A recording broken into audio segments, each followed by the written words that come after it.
반갑습니다. 요한복음 강좌 진행해 보도록 하겠습니다. 오늘은 지난 시간에 초막절 등불에 대해서 질문을 해 주셔서 그 초막절 등불에 대해서 먼저 설명하고 지나가도록 하겠습니다. 매년 초막절이 되면 1년 중에 9월이나 10월 달 정도에 초막절이 된다고 그랬잖아요. 그래서 그러면 초막절 등불을 밝혀서 축하를 하는 축제를 하는 그런 일들이 있었다고 말씀드렸습니다.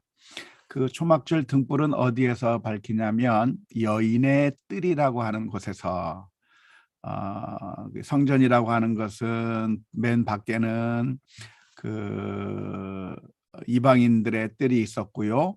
그리고 그 안으로 들어가면 여인들의 뜰이 있고 그 더 안으로 들어가면 남자들 이스라엘의 뜰이 있고 그 안으로 더 들어가면 제사장들이 들어갈 수 있고 그 안으로 더 들어가면 대제사장이 들어갈 수 있는 그렇게 아주 일종의 그 계급이라고 할까요? 마치 설국열차의 그런 계급처럼 나뉘어져 있는 곳이 바로 성전이었는데 여인의 뜰에서 4개의 등불을 밝혔다고 합니다. 등불 하나가 이렇게 보시면 7개의 등불이 있는 이스라엘의 전통적인 이 등불을 가리켜서 메노라라고 부르잖아요. 메노라라고 하는 촛대입니다. 이 촛대를 약 11m 정도의 높이니까 11m면 어느 정도 높이인가요?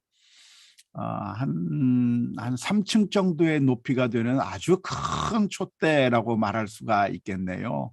보통 한 4m가 1층 정도 된다고 하니까 3, 4, 12에서 3층 정도 높이의 큰 촛대를, 큰 등불을 여인의 뜰 4곳에 밝혀서 그 축제를 벌이고 했다고 하는데요. 아마도 이 빛이라고 하는 것은 율법의 빛을 상징하는 것이라고 할 수가 있겠죠. 주의 말씀은 내 길에 등이요 빛이기 때문에 그 빛을 밝혀서 율법의 빛을 상징한다고 할 수도 있겠고, 또한 더 나아가서 광야 생활 때 하나님께서 불기둥, 구름기둥으로 인도한 것을 상징하는 것으로 이 등불을 밝혔을 것이라고 충분히 생각해 볼 수가 있겠습니다. 그런데 지난 시간에 나온 질문이 뭐냐면, 목사님 왜 하필이면 4개의 등불을 밝혔을까요? 그 숫자에 무슨 의미가 있겠습니까? 라고 하는 질문을 지난 시간에 해 주셨습니다. 그래서 제가 한 번도 들어보지 못한 질문이어서 그 4개의 왜 하필이면 등불을 4개씩이나 밝혔을까? 왜 하나도 아니고 둘도 아니고 셋도 아니고 7개도 아니고 왜 4개의 등불을 밝혔을까? 지난 한 주간 동안 그 이유를 찾으려고 문헌들을 싹싹 뒤져봤습니다. 그런데 안타깝게도 그 어느 곳에서도 왜 하필이면 4개의 등불을 밝혔는지에 대해서 전혀 설명하고 있는 곳을 발견할 수가 없었습니다.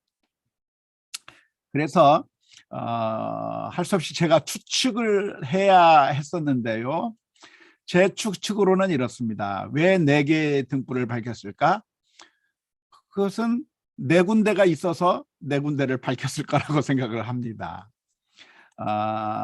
이게 지금 당시 성전의 모형이라고 할 수 있겠는데요. 이게 성소, 지성소, 이게 이스라엘의 뜰이라고 한다고 하면 여기가 바로 여인의 뜰이거든요. 여인의 뜰, 그리고 이 바깥이 이방인의 뜰인데, 이 여인의 뜰에 하나, 둘, 셋, 넷, 4군데의 등불을 밝히는 것은 4개가 의미가 있었다기보다는 내 귀퉁이에 하나씩 하나씩 밝힐 필요가 있어서, 그래서 네 개의 등불을 각각 밝히지 않았을까 하는 것이 저의 추측입니다. 그럴듯한 추측이죠. 예, 그럴듯하다고 생각을 합니다. 그러면 7장 7절서부터 함께 같이 공부해 나가도록 하겠습니다. 예수님께서 계속 말씀하시고 계시죠. 세상이 너희를 미워하지 아니하되 나를 미워하나니 이는 내가 세상의 일들을 악하다고 증언함이라. 예수님께서 세상에 대해서 악하다고 그들의 악을 드러내었기 때문에 그래서 세상이 예수님을 미워한다고 하는 것이죠.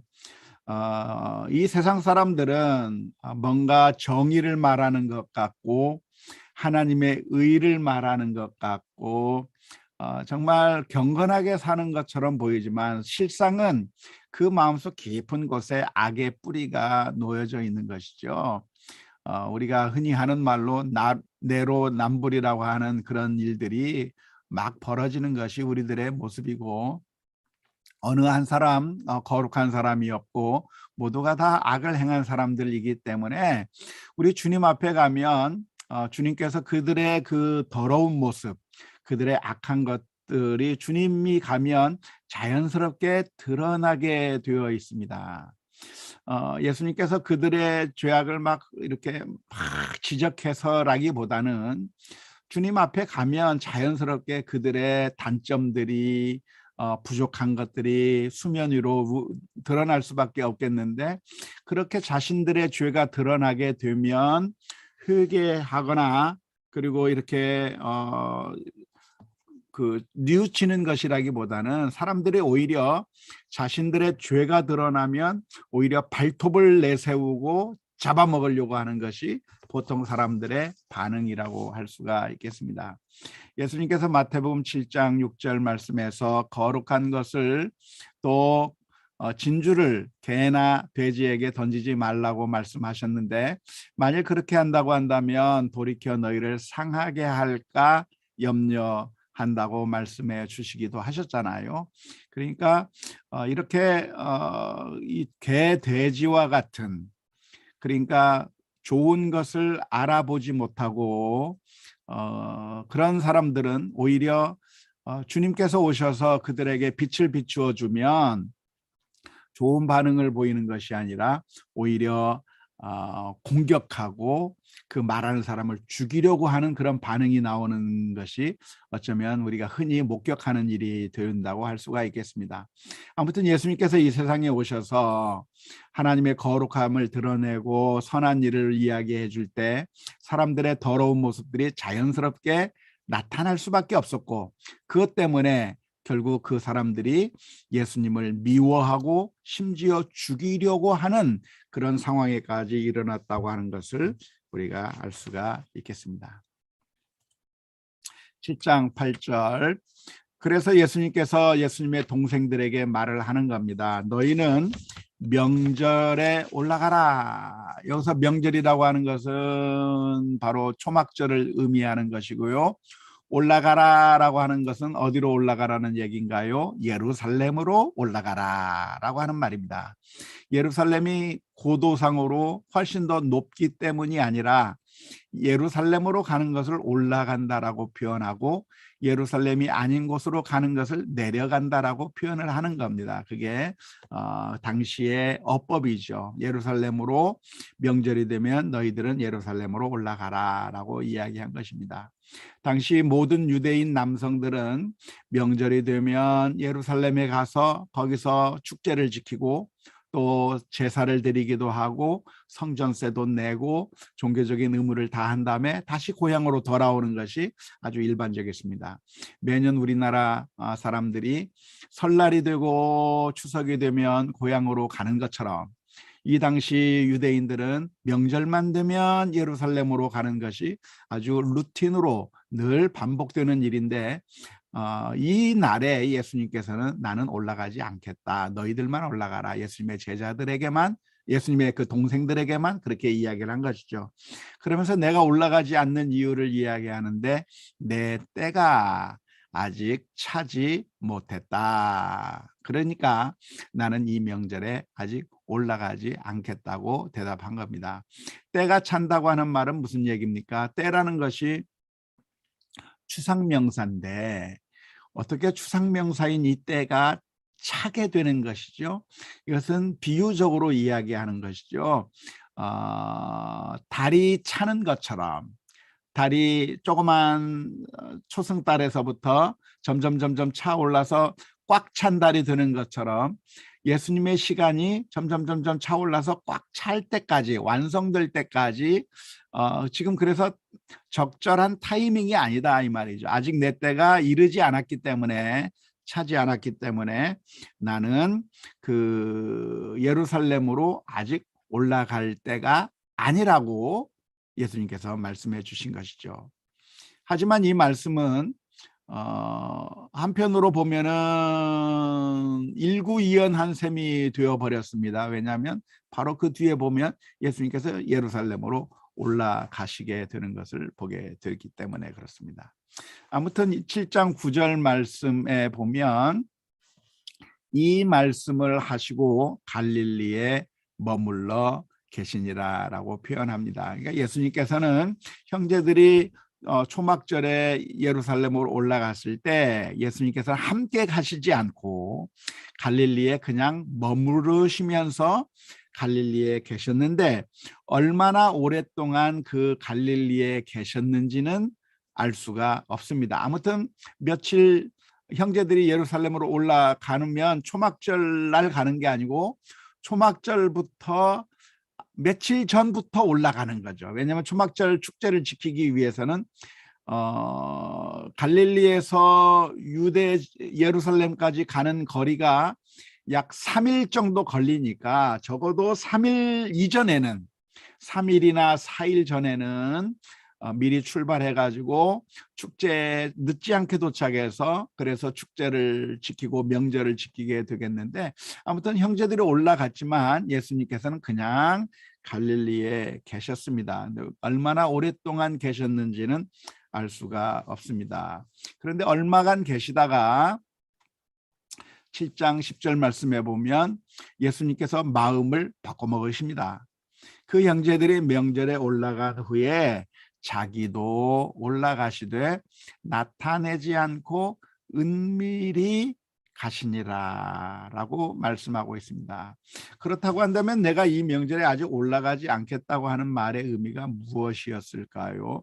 아예 안 가겠다고 하는 것이 아니라 지금은 안 가겠다. 지금 너희들과 함께는 같이 안 가겠다. 아마 그런 의미에서 말씀하신 것이 아닐까 싶습니다. 이 명절에 아직은 올라가지 않겠다라고 예수님께서 말씀해 주셨고 근데 형제들이 먼저 간 다음에는 예수님께서도 홀로 가시는데 나타내지 않고 사람들에게 나타나지 않고 은밀하게 가셔서 조용히 예루살렘을 방문하셨다고 그렇게 표현하고 있습니다. 그러니까 형제들의 그 권유는 뭐죠? 비아냥거리는 권유이기는 했지만 드러내라 가서 좀 이스라엘 사람들에게 예수님 자신을 나타내라 라고 이야기했지만 예수님께서는 그런 목적으로 가신 것이 아니라 은밀하게 올라가셨다고 오늘 본문에서 설명하고 있습니다. 7장 11절 말씀 명절 중에 유대인들이 예수를 찾으면서 그가 어디 있느냐 하고 라고 기록하고 있습니다. 자, 초막절이 됐을 때 왜 유대인들이 예수님을 찾았을까요? 그것은 지난번 6월절 때 예수님이 와서 예수님께서 소란을 피운 것을 알고 있었기 때문일 거라고 생각을 합니다. 그 갈릴리 지방 출신인 예수님이 유월절 때 와가지고 여러 가지 일들을 행하시고 사람들의 이목을 집중시키고 막 그렇게 하면서 아무튼 좀 뭔가 센세이션을 일으킨 다음에 유월절이 끝나자마자 예루살렘을 떠나서 갈릴리로 돌아가 버리고 말았습니다. 그렇다고 한다면 유대인들은 생각하기를 어떤 생각을 하냐면 그 유월절이 끝난 다음에 자기 고향으로 돌아가 버린 그 예수님께서 이번 초막절에는 반드시 나타나지 않겠느냐라고 추정을 한 것이겠죠. 왜냐하면 모든 유대인 남자들이 반드시 명절이면 반드시 예루살렘에 오게 돼 있습니다. 거의 다 대부분이 다 오게 돼 있는 거죠. 그러니까 그들이 지레짐작한 겁니다. 예수님도 이번 초막절에 반드시 나타나겠지라고 생각하고 서로 이야기를 하는 겁니다. 그가 어디 있느냐? 그가 어디 있느냐? 예수님이 지금 올라왔냐? 갈릴리 사는 그 예수가 지금 여기 왔느냐라고 서로에게 물어보면서 너 봤어? 예수라고 하는 작자 봤어? 하면서 서로 이야기를 하고 있는 것이죠. 여기서 지금 그가라고 번역된 말이 있는데요. 여기서 그가라고 번역된 헬라어 단어는 에케이노스라고 하는 헬라어 단어입니다. 에케이노스라고 하는 헬라어 단어는 그가라고 하는 말이죠. 저가라고 하는 말입니다. 영어로 하면 that. 그러니까 그것을 아주 생생하게 번역하면 어떻게 번역이 가능할까요? 그 작자 왔어? 라고 하는 그런 의미 정도로 해석할 수 있지 않겠나 생각이 됩니다. 왜냐하면 지금 명절이 되자 이 사람들은 예수님을 죽이기 위해서, 예수님을 잡기 위해서 혈안이 되어 있는 것이고, 그래서 예수님이 오기만 하면 어떻게 손을 볼 생각으로 이렇게 예수님이 어디 있느냐고 서로 찾고 있는 것이죠. 7장 12절 말씀. 예수에 대하여 무리 중에서 수군거림이 많아 어떤 사람은 좋은 사람이라 하며 어떤 사람은 아니라 무리를 미혹한다 하나. 자, 여기서 보면 지금 여기 11절에 나오는 이 유대인이라고 하는 것은 유대인 전부를 의미하는 것이라기보다는 유대인 관리들을 의미할 거라고 생각이 듭니다. 그런데 여기서 말하는 무리라고 하는 것은 무엇일까요? 이스라엘 군중들이죠. 이스라엘 군중 속에서는 다양한 의견이 존재하고 있는 겁니다. 서로 수군거리는 겁니다. 서로 수군거리는데 일부는 말하기를 예수님이 좋은 사람이다. 왜 좋은 사람이라고 하는 결론을 내렸을까요? 예수님께서 38년 된 병자를 살렸거든요. 그러니까 이런 기적의 능력이 나타나는 것이 아무에게나 나타나는 것이 아니라 하나님께서 함께 하실 때 나타나는 것이니까 예수님은 분명히 하나님의 사람이고 좋은 사람이다라고 하는 그런 결론을 내리게 된 겁니다. 그런데 어떤 사람들은 아니라, 좋은 사람이 아니라고 이야기하는 거죠. 무리를 미혹한다라고 이야기를 하고 있습니다. 이 사람들은 왜 예수님께서 무리를 미혹한다고 하는 그런 결론을 내리게 됐을까요? 그것은 예수님께서 안식일 날 병자를 고쳤기 때문일 거라고 생각을 합니다. 안식일이면 무슨 날이죠? 쉬는 날이죠. 일을 안 해야 되는 날입니다. 절대 일처럼 보이는 일을 하면은 안 되는 날이죠. 그런데 예수님께서는 그 안식일 날 병자를 고친 겁니다. 안식일 날 병자를 고친 것도 마음에 안 드는데 그 병자로 하여금 침당을 가지고 걸어가라고 이야기했으니까 그것도 마음에 안 드는 것이고요. 뿐만 아니라 하나님께서 일하시니 나도 일한다라고 이야기하면서 마치 하나님이 친아버지인 것처럼 이야기를 해서 신성 모독적인 발언을 한 것이죠. 그러니까 그 모든 것들이 예수님이 좋은 사람일 리가 없다. 이 사람은 정말 수많은 사람들을 미혹하는 사람이라고 하는 그런 결론을 내리게 된 겁니다. 그래서 서로 해석들이 다 다른 것인데요. 그래서 서로 지금 이 사람들 사이의 의견들이 다 다릅니다. 그런데 7장 13절 그러나 유대인들을 두려워함으로 드러나게 그에 대하여 말하는 자가 없더라 그랬습니다. 누가 드러나게 말하지 않았나요? 미혹한다고 하는 사람들은 드러나게 이야기를 했을까요? 안 했을까요? 드러나게 얘기했겠죠. 왜냐하면은 주류의 해석과 똑같으면 큰 소리를 내는 겁니다.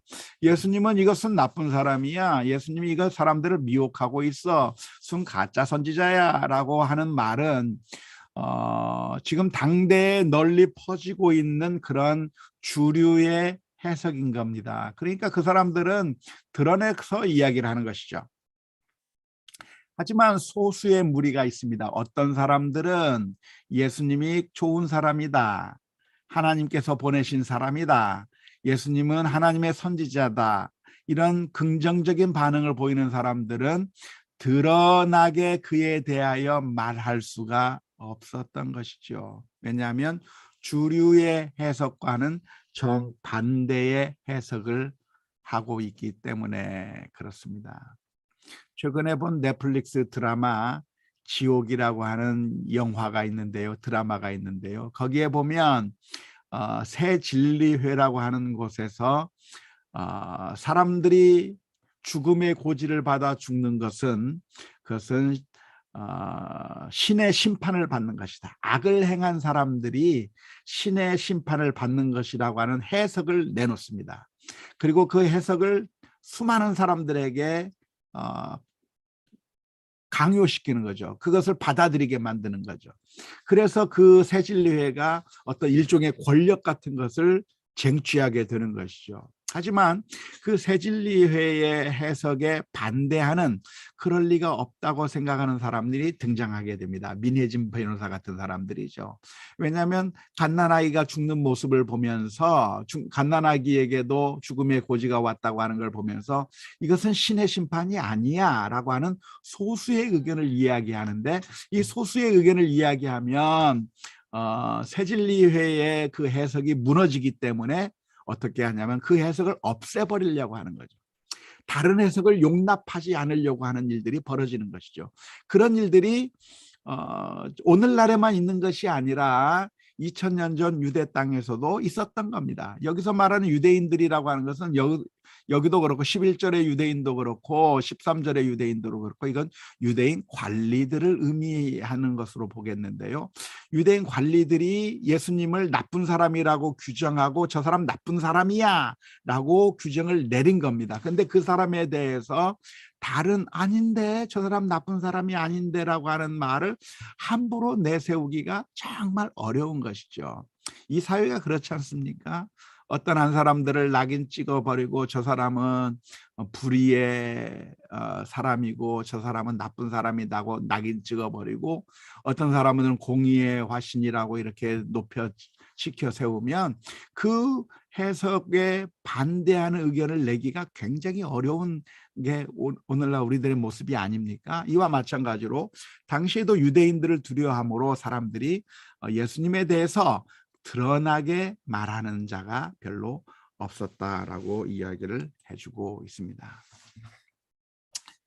그런데 예수님께서 명절을 가신 다음에 어떻게 했는가? 7장 14절 말씀에 보면 이미 명절의 중간이 되어 예수께서 성전에 올라가사 가르치셨다고 이야기하고 있습니다.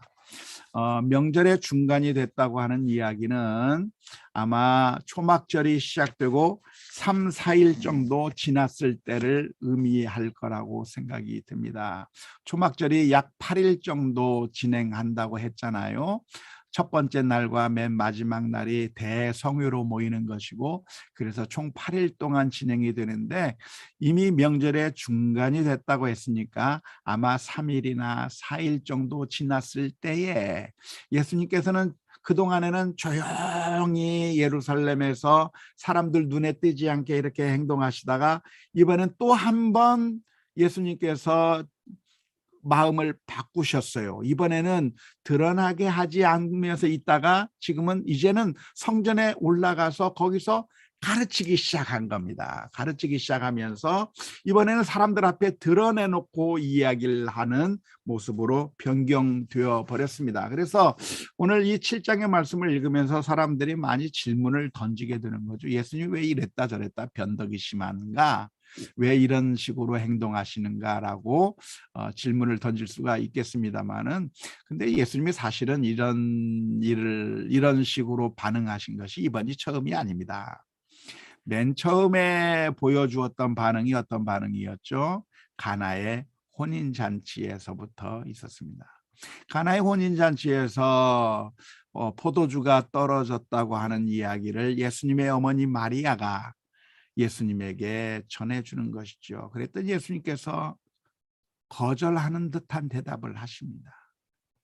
이게 나랑 무슨 상관이 있습니까? 어머니, 아직 내 때가 이르지 않았습니다. 라고 거절하는 말씀을 하셔요.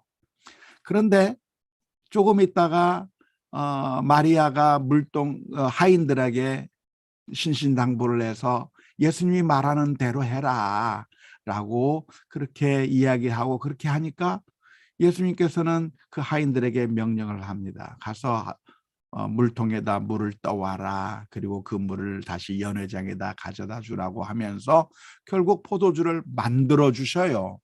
아직 내 때가 이르지 않았다고 예수님께서 말씀하신 지가 불과 몇 분 전인데 예수님께서 마음을 바꾸시고 포도주를 만드는 엄청난 기적을 마음을 바꿔서 행동하시는 모습을 볼 수가 있는데요. 이런 일들이 지금 이번에 또 나타나는 겁니다. 내가 명절에 안 간다. 그런 이유가 무엇입니까? 그것은 아무래도 사람들의 기대와 예수님께서 행동하시는 목적이 다르기 때문에 예수님께서 이렇게 말씀하신 것이라고 보면 좋을 것 같습니다. 사람들은 예수님한테 말하기를, 형제들은 말하기를, 가서 명절에 가서 좀 짠하고 나타나가지고 그래서 내가 메시아라는 것을 사람들에게 드러내고, 그래서 뭔가 인기를 끌어서 결국 이스라엘 민족을 회복할 그런 엄청난 메시아로서 활동을 해라 라고 예수님의 동생들이 그렇게 제안을 했는데 예수님께서는 단칼에 거절하시는 거죠. 나 안 가. 나는 가기 싫어. 이번에 안 가. 너희들만 가.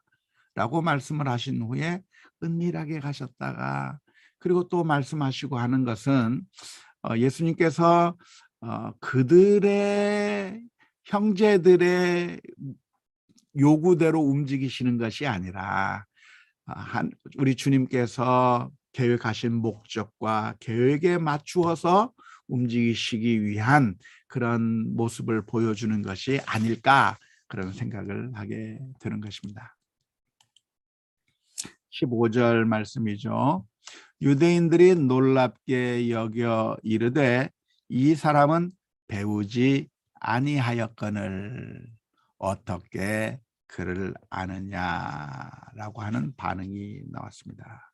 자, 예수님은 배움이 있었던 사람일까요?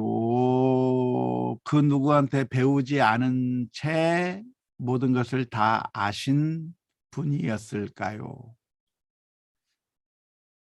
예수님은 랍비들로부터 공부를 했을까요?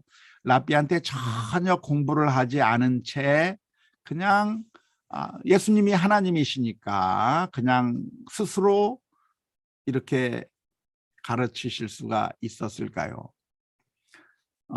성경에 있는 데이터만 가지고는 어땠었을런지 우리가 확실하게 대답할 수는 없습니다.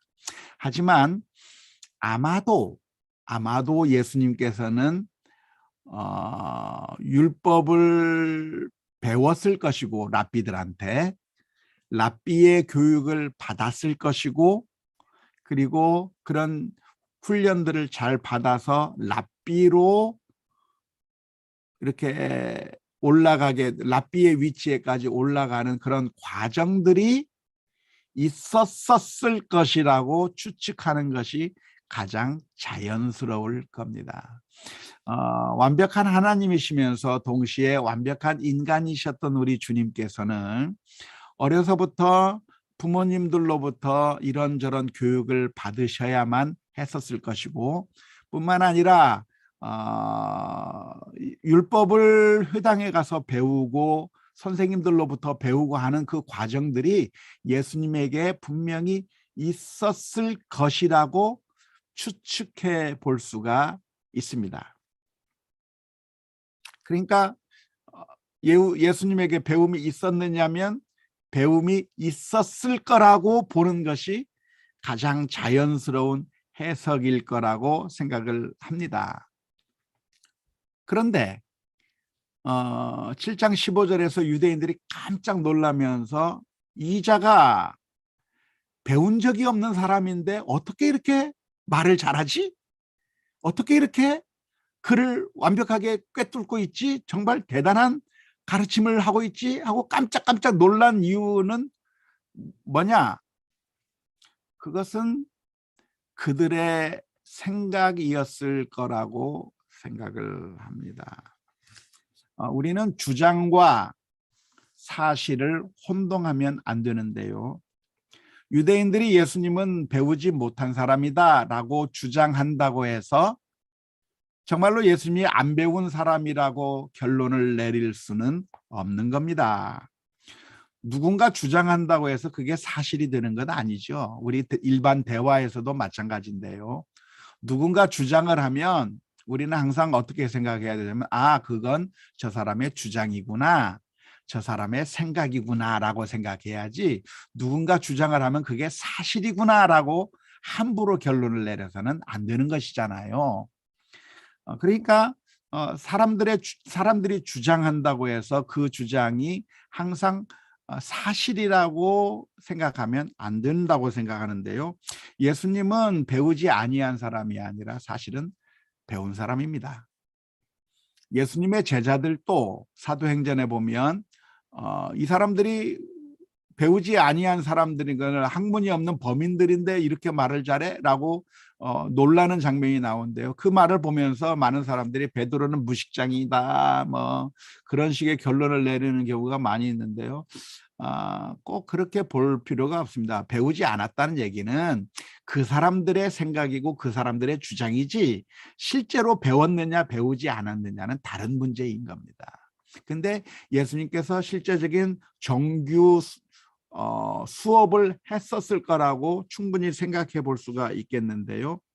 어떤 걸 근거로 해서 예수님이 배웠다고 하는 걸 알 수가 있을까요? 첫 번째는 예수님께서 가버나움 회당에서 가르쳤기 때문에 그렇습니다. 우리가 그 앞부분에서 예수님께서 가버나움 회당에서 가르쳤다고 했잖아요. 가버나움 회당에서 가르쳤다고 하는 얘기는 예수님이 랍비의 자격을 가지고 있기 때문에 회당에 나와서 사람들을 가르쳐 달라고 부탁을 받을 수가 있는 겁니다. 랍비도 아닌 사람한테 와서 이야기하라고 할 리는 없잖아요. 그러니까 요즘 우리 교회도 마찬가지입니다만은 목사님들에게 설교 부탁하고 하지 아무한테나 그냥 설교하라고 그렇게 하지 않지 않습니까? 이와 마찬가지로 당시 회당에서도 안식일이 되어서 하나님의 말씀을 성경 말씀을 풀이해 줄 사람들이 필요하다고 한다면 누구에게 부탁하냐면 랍비들에게 부탁을 하는 것이지 랍비가 아닌 사람에게 그렇게 가르쳐 달라고 부탁하는 경우가 없기 때문에 아마도 예수님께서 그렇게 가버나움 회당에서 가르쳤다고 하는 얘기는 이미 예수님께서 랍비의 훈련을 받고 랍비로서의 자격을 가지고 있었기 때문에 가능한 일이었을 거라고 생각을 합니다. 뿐만 아니라 복음서에 보면 사람들이 예수님을 여러 번 랍비라고 불렀습니다. 선생님, 선생님 하면서 랍비님, 랍비님 하고 그렇게 부르잖아요. 그렇게 부르는데 아무한테나 부르나요? 랍비의 교육을 받은 사람들에게만 부르는 것이기 때문에 예수님께서 랍비의 교육을 받았을 거라고 보는 것이 가장 자연스러운 해석인 거고요. 7장 15절에서 유대인들이 깜짝 놀라면서 예수님은 아무것도 못 배운 사람 아니야? 왜 이렇게 말을 잘하지? 왜 이렇게 글을 잘하지?라고 하는 것은 그들이 가지고 있던 선입견이었을 뿐이라고 보는 것이 가장 자연스러울 것입니다. 7장 16절 예수께서 대답하여 이르시되 내 교훈은 내 것이 아니요 나를 보내신 이의 것이니라. 예수님의 대답이 참 특이하죠. 왜 특이합니까? 내 교훈이라고 이야기를 했어요. 내가 가르치는 나의 교훈이라고 이야기를 했어요. 근데 내 것이 아니라고 대답을 했어요. 내가 가르치는 게 내 게 아니다. 표현 자체가 모순되는 것처럼 보이는 표현이죠. 하지만 여기서 말하는 내는 어떤 의미의 내입니까? 내가 지금 말하고 있는, 내가 말하는, 내가 지금 발설하고 있는 그런 의미에서의 내가 되는 것이죠. 근데 여기서 내 것이라고 할 때 내 것은 어떤 것을 의미하나요? 이 교훈이 나로부터 나온 생각이 아니라 어디로부터 나온 생각이라고? 어디에 누가 주신 가르침이라고요? 나를 보내신 이의 것이니라 그랬습니다. 여기서 나를 보내신 이가 누구죠? 하나님이죠. 예수님께서 지금 성전에서 말씀을 가르치고 있는데 이 말씀을 가르치고 있는 그 말씀이 누구로부터 받은 것이다? 하나님으로부터 받은 것이라고 7장 16절에서 이야기해 주고 있는 겁니다. 7장 16절을 이해하기 위해서는 당시 유대 랍비들이 어떤 식으로 말을 했는지 이해하는 것이 필요합니다. 당시 랍비들은요, 가르칠 때 어떻게 가르쳤냐면 랍비 가말리엘이 랍비 예호슈아에게 한 말을 랍비 스룹바벨이 받아서 그 말을 랍비 아도나이 랍비 모쉐아가 얘기하고 해서 자기가 가르치는 이 가르침이 내 가르침이 아니라 나를 가르쳐준 선생님에게서 받은 것이고 나를 가르쳐준 그 선생님도 자기가 얘기한 것이 아니라 그 선조했던 그 선생님에게서 받은 것이고 해서 선생님의 선생님을 한 3, 4대를 언급하면서 랍비들이 가르쳤습니다. 그러니까 지금 복음서에서 우리가 예수님의 말씀을 읽어보면 예수님께서 가르칠 때 뭐라고 가르쳤어요? 아멘 아멘 내가 진실로 진실로 너희에게 말하느냐 하면서 예수님 가르치잖아요. 그냥 내가 너희에게 진실로 말한다면서 가르치잖아요. 그런데 당시 유대인들은 그렇게 가르치지 않았어요. 당시 유대 랍비들은 어떻게 가르쳤냐면 랍비 가말리엘이 랍비 예호슈아에게 말한 것을 그 랍비 예호슈아가 누구에게 말한 것을 그 랍비 누가 누구에게 말한 것을 내가 들어서 내가 너희에게 말한다라고 가르쳤어요. 그러니까 예수님의 말하는 방식이 당시 랍비들의 가르치는 방식하고는 완전히 다른 것인데요. 당시 랍비들은 뭐라고 얘기했냐면 자기 선생님에 의해서 쭉쭉쭉쭉쭉쭉 내려온 가르침이라고 그렇게 이야기를 한 것에 반해서 예수님께서는 내 가르침은 하나님께서 나를 보내신 하나님에게서 받은 교훈이라고 직설적으로 이야기하고 있는 것입니다. 그러니까 그 예수님의 가르침이 다른 랍비들의 가르침과는 정말 놀랄 만한 그런 그 특징을 가지고 있는 가르침이라고 할 수가 있겠습니다. 7장 17절 사람이 하나님의 뜻을 행하려 하면 이 교훈이 하나님께로부터 왔는지 내가 스스로 말함인지 알리라. 여기서 하나님의 뜻을 행하려 하면이라고 하는 이 표현은 하나님의 뜻을 행하려 하면이라고 하는 이 표현은 경건하게 살려면이라고 하는 그런 의미입니다. 뭔가 대단한 하나님의 뜻대로 행하는 하나님의 일을 한다 이런 얘기가 아니라 만일 여러분들이 하나님의 뜻에 따라 행한다면 만일 여러분들이 경건하게 살고 싶다면 만일 여러분들이 하나님의 자녀로서 살겠다고 한다면 그런 의미죠. 만일 여러분들이 하나님의 말씀대로 경건하게 살기를 원한다면 이 교훈이 지금 가르침을 받고 있는 이 교훈이 하나님께로부터 왔는지 내가 스스로 말함인지 분별해야 할 거라고 말하고 있습니다. 이 가르침이 진실인가 진실이 아닌가는 누가 말하는가에 달려 있는 게 아닙니다. 이 말을 누가 했어요? 목사님이 했어요? 그러면 진리겠네? 아니요. 이 말을 누가 했어요? 동네 꼬마가 얘기했어요. 그러면 이건 아무 가치가 없네. 아니요. 그렇지 않아요. 이 교훈이 누가 이야기했는가가 중요한 게 아니고 하나님의 말씀인가 아닌가는 무엇으로 결정할 수 있는가? 그 말씀이 하나님의 말씀과 부합하느냐 합치하느냐가 중요합니다.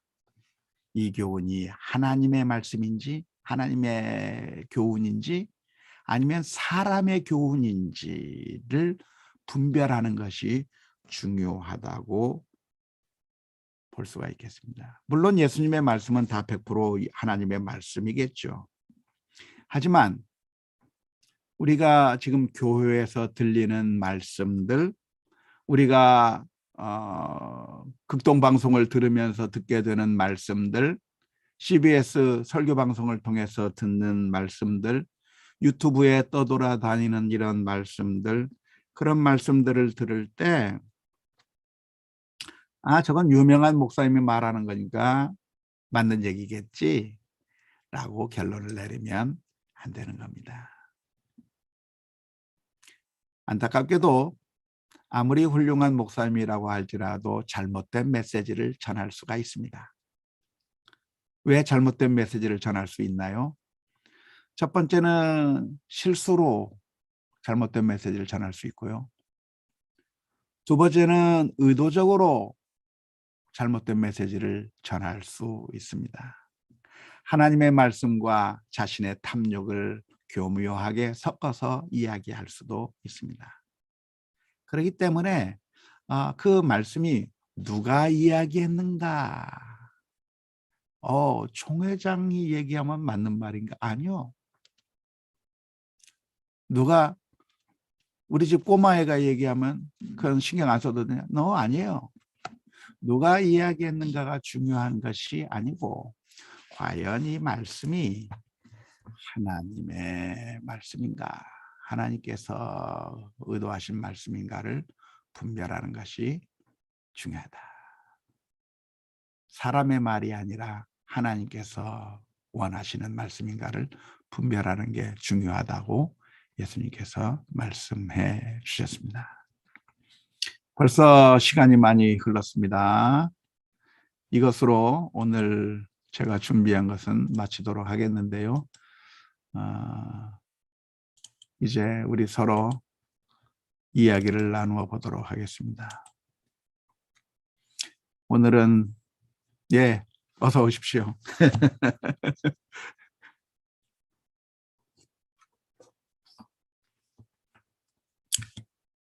네. 의견도 좋고 질문도 좋고 소감도 좋고 그냥 아무런 관련 없는 이야기도 좋고 그냥 뭐든지 좋습니다. 네, 목사님 오늘 또 귀한 말씀 감사하고요. 네. 15절, 16절 그 말씀을 가지고 좀 생각해 봤는데 저도 좀 이렇게 좀 이 말씀들에 대해서 실제로 예수님이 공부를 하셨을까, 잘 배우셨을까 이런 생각 좀 했거든요.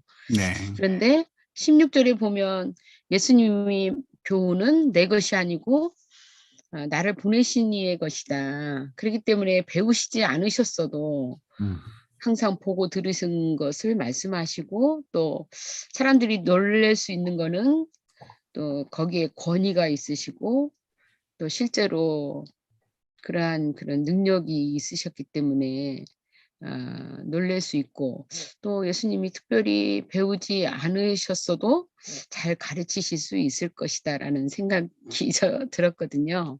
그런데 네. 이제 목사님 말씀을 듣다 보니까 그 가버나움 회당이라든지 이런 데서 아무나 서는 게 아니고 그 랍비로 훈련이 된 그런 분들이 설 수 있다고 하니까 어떤 그런 절차를 밟으셨겠다 이런 생각을 오늘 하게 됐습니다.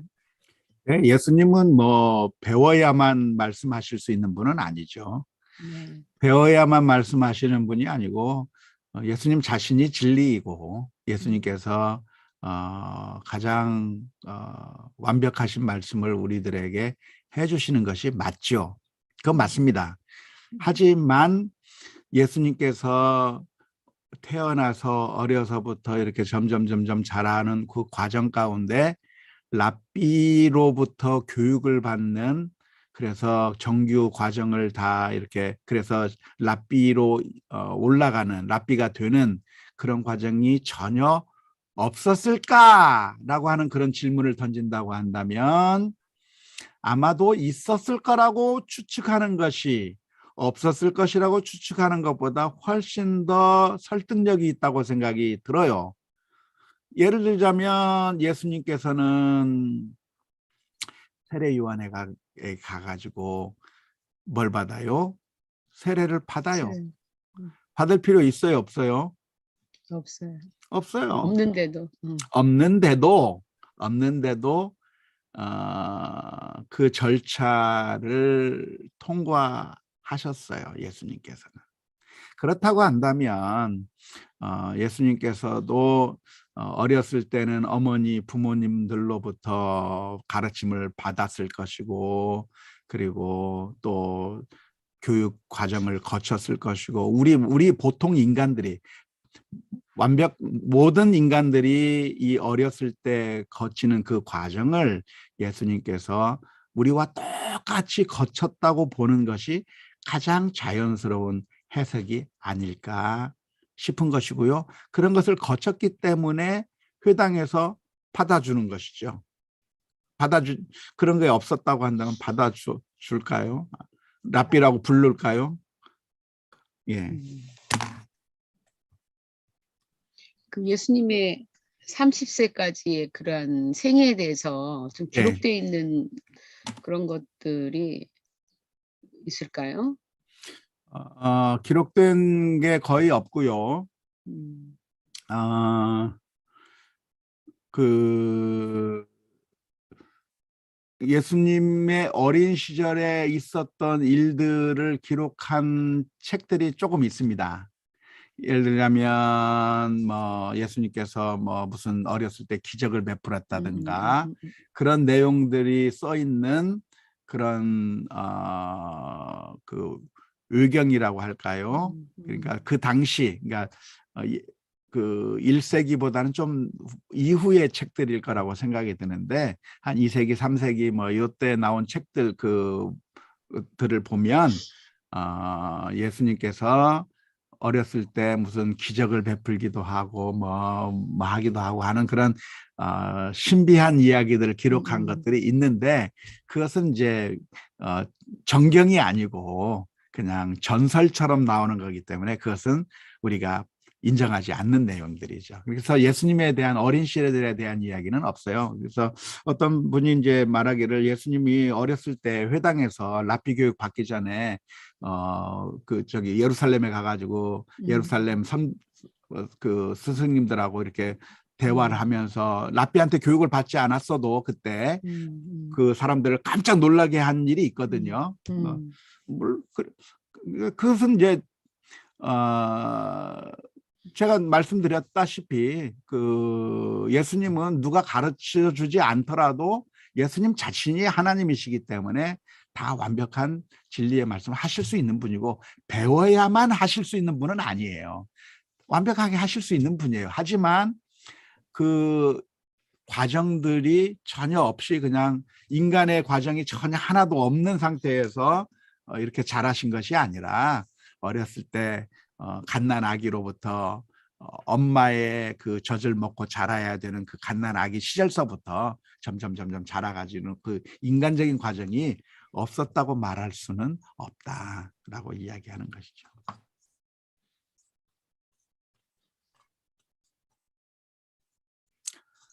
노진범 집사님, 오래간만입니다.